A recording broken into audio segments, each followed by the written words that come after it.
এই অত্যাচার বন্ধ করেন। মানুষ অনেক গরিব, এখানে লোকজন খুব গরিব আছে, বড় লোকদের গলা কাটানোর সমস্যা নাই। আজকে আপনার ভারত, ব্যাংকক এইসব জায়গায় মানুষ যেতে চায় না। ভারতে, ব্যাংককে এমন মানুষের চিকিৎসা নিতে যায় যে জীবনে ঢাকা শহরেও আসে নাই। আমি আপনার সাধারণ একজন নাগরিক হিসাবে, সাধারণ রোগী হিসাবে বছরে অন্তত 5 থেকে 6 বার আমার ব্যক্তিগত কারণে হসপিটালে যেতে হয়। অন্তত আমার পরিবারের সদস্যরা মিলে অন্তত 20-30 বার যেতে হয়। আমার ব্যক্তিগত অভিজ্ঞতা হচ্ছে, আমি প্রাইভেট হসপিটালে যখন যাই বাংলাদেশে, জীবনে কখনো কিন্তু কোনো বিদেশি চিকিৎসা নেই, কোনোদিনও কখনো নেই। ইনফ্যাক্ট আমার নেওয়ার সামর্থ্যই নেই। যাই হোক, দেশে যেখানেই গিয়েছি, যে হসপিটালে খুবই ভালো সেবা পেয়েছি।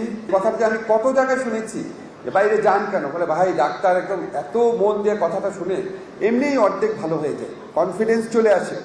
আর আমাদের এখানে ডাক্তার যাওয়ার সাথে সাথে হ্যাঁ বলেন, মেজাজ খারাপ করে বলে লিখতে থাকে প্রেসক্রিপশন।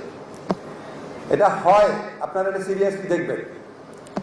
সেকেন্ড হচ্ছে অনর্থক টেস্ট দেয়, যাওয়ার সাথে সাথে অনেকগুলো টেস্ট দেয়। আমার বাসায় যে গরিব ছেলেটা আমার হেল্পিং হ্যান্ড হিসেবে কাজ করে, এখানে ঢাকার একটা হসপিটালে গিয়ে তার 14টা টেস্ট দিয়েছে। পরে রাগ করে সে ময়মনসিংহ চলে গিয়েছে, টেস্ট ছাড়া ভালো হয়ে ফেরত আসছে। ওখানে পরিচিত ডাক্তার ছিল। এই অত্যাচার বন্ধ করেন। মানুষ অনেক গরিব, এখানে লোকজন খুব গরিব আছে, বড় লোকদের গলা কাটানোর সমস্যা নাই। গরিব রোগীদেরকে 14-15টা টেস্ট দেওয়ার প্রক্রিয়া বন্ধ করা। আর এটা হচ্ছে নির্দিষ্ট ওষুধ কিনতে হবে। কেন?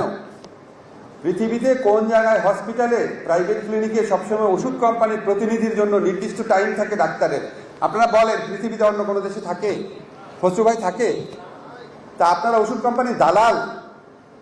ডাক্তাররা এই দেশে বড় বড় হসপিটাল ডাক্তাররা কি ওষুধ কোম্পানির মধ্যস্বত্বভোগী? কোন জায়গায় নামান আপনারা নিজেদেরকে? তারপরে আরেকটা কমপ্লেইন করা হয়, টেস্টের রেজাল্ট ভুল। অনেক জায়গায় অনেক ভালো রেজাল্ট হয়। আমি এক্সেপশন, খারাপ জায়গাগুলোর কথা বলছি। অনেক ভালো সেবা হয়, খারাপ জায়গার কথা বলছি। আমার বাসায় যে কাজের লোক, আমি একটা ঢাকা ইউনিভার্সিটি যখন টিচার ছিলাম, এখন উপদেষ্টা পরিচয় বাদ দেয়। আমি যখন ঢাকা ইউনিভার্সিটি টিচার ছিলাম, আমার বাসায় যে কাজ করে সে তো 3 বেলা খাবার পায়, থাকার সুযোগ পায়, তার বাচ্চাদের আমরা টেক কেয়ার করি, সে তো বেতন পেত 12,000 টাকা। আর একটা প্রশিক্ষিত নার্স 12,000 টাকা বেতন পাবে, তখন সে মন ভালো করে সেবা দিবে? সে তো ত্যক্ত বিরক্ত হয়ে থাকবে। এই যে খসরু ভাই বলে গেল যে আপনারা প্রফিট করেন কিন্তু ন্যায্যভাবে করেন। আজকে আপনার ভারত, ব্যাংকক এইসব জায়গায় মানুষ যেতে চায় না। আপনাদের দেওয়ার ক্যাপাবিলিটি আছে। আপনারা এটা করোনাকালে প্রমাণ করেছেন। বাংলাদেশের স্বাস্থ্যসেবা যদি দিতে চায়, কতগুলো ডাক্তার পর্যন্ত মারা গেছে, নিজের জীবন উৎসর্গ করে সেবা দিয়েছেন। আমি সবসময় বলি, বাংলাদেশের ব্যবসায়ীদের সমস্যাটা কি?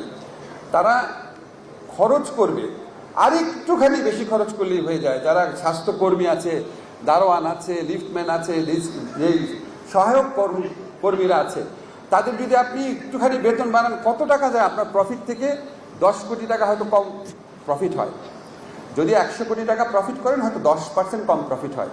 এই 10% কম প্রফিটের বিনিময়ে সে যে সেবাটা দিবে মানুষকে, ওইটা সে কাভার করে দিবে। আর যদি কাভার নাও করে, আল্লাহর কাছে তো এটা পাবেন, আল্লাহর কাছে তো এটা রিওয়ার্ড পাবেন। আমি প্রচণ্ড একটা সুযোগ পেলাম, এরকমভাবে আমি কথা বলছি, সবাই কিনে আপনারা শুনবেন, তো প্রশ্নই আসে না। আজকে উপদেষ্টা হওয়ার কারণে আমার এই কথা বলার সুযোগটা হয়েছে। আপনারা এদিকে একটু লক্ষ্য রেখেন। দেখেন একটা জিনিস, আপনারা বললেন 4 বিলিয়ন 5 বিলিয়ন একটা বাজার আছে। 4 বিলিয়ন 5 বিলিয়নের বাজার আপনারা নিতে পারেন না? বাংলাদেশে কোন মানুষটা বিদেশে যেতে চায়? ভারতে, ব্যাংককে এমন মানুষের চিকিৎসা নিতে যায় যে জীবনে ঢাকা শহরেও আসে নাই। ত্যক্ত বিরক্ত হয়ে অনন্য পায় হয়ে যায়।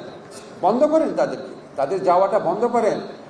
এখানে সেবা দিলে কখনোই মানুষ বিদেশে যাবে না, কোনো কারণই নাই, প্রশ্নই আসে না, যাবে না। এই 4 বিলিয়ন 5 বিলিয়নের বাজার দখল করেন, আপনাদের লাভ না, দেশের লাভ। ভারতে, ব্যাংককে যেন জীবনে মানুষ চিকিৎসা করার জন্য না যায়, কোনো দেশে যেন চিকিৎসা করার জন্য না যায়। ওই যে বললেন 1%, সেটা ডিফারেন্ট, বুঝলাম। 99% ক্ষেত্রে যেন কখনোই না যায়।